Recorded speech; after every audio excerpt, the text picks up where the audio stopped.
कोणत्याही देशाचा विकास हा तिथल्या पायाभूत सुविधांच्या उभारणीद्वारे प्रतिबिंबित होत असतो. आता रालोआ सरकारनं गेल्या 11 वर्षांमध्ये पायाभूत सुविधांच्या विकासावरती किती भर दिलाय आणि आता त्यांचे नेमके काय परिणाम आपल्याला दिसतात, काय सांगाल? आपल्या देशाने म्हणजे बघायला गेलं तर 1947 ते 2014 हा जो 67 वर्षांचा पिरियड आहे आणि आता 24 म्हणजे 2014 पासून ते 25 म्हणजे जवळपास 11 वर्ष यांचा जर आपण तुलनात्मक अभ्यास केला तर आपल्याला कळून येतं की पायाभूत सुविधा यांच्यावर जो काही भर दिला गेला तो या 11 वर्षात दिला गेला. मी राजकीय विश्लेषक नाही, पण जे सत्य ते त्याचं विश्लेषण करायला पाहिजे. आता ह्या पायाभूत सुविधांवरती का भर दिला गेला हे आपल्याला समजणं आवश्यक आहे. आपलं ध्येय 2047 पर्यंत विकसित राष्ट्र बनवायचं. आता विकसित राष्ट्र बनवायचं आहे म्हटल्यावरती लोकांच्या जीवनामध्ये आमूलाग्र बदल होणं गरजेचं आहे. त्यांच्या सुखसोयी त्यात वाढ होणं आवश्यक आहे. आणि सर्वात महत्त्वाचं म्हणजे मॅन्युफॅक्चरिंग कॅपेबिलिटी, म्हणजे आपण त्याला म्हणतो उत्पादन क्षमता. आता ही उत्पादन क्षमता वाढणं का गरजेचं आहे हे आपल्याला समजणं गरजेचं आहे. आता अमेरिकेला बघा, आज अमेरिका एवढ्या वर्षानंतर पुन्हा स्ट्रगल करतोय की त्यांना मॅन्युफॅक्चरिंग कॅपेबिलिटी पुन्हा आपल्याकडे ओढायची. त्यामुळे आताचे जे त्यांचे राष्ट्रपती डोनाल्ड ट्रम्प ते खूप प्रयत्न करत आहेत.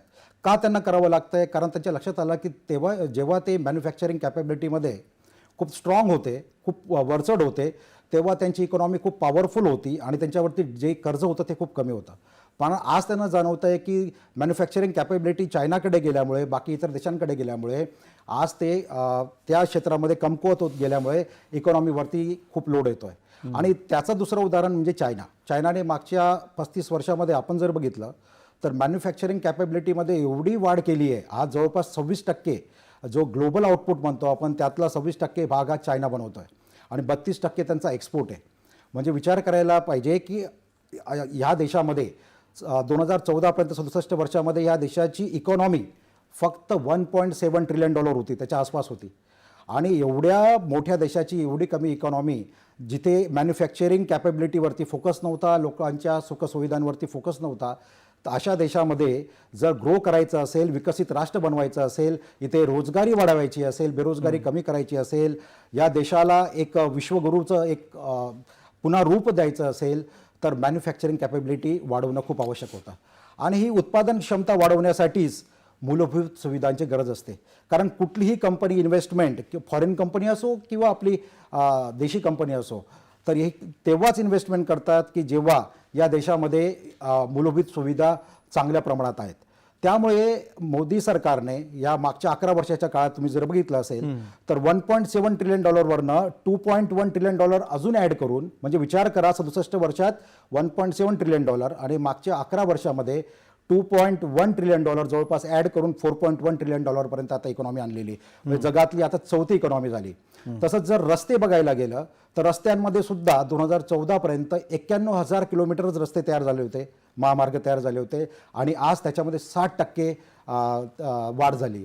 तसंच रेल्वेचं इलेक्ट्रिफिकेशन 100% केलं, 26,000 किलोमीटर नवीन ट्रॅक ॲड केले गेले.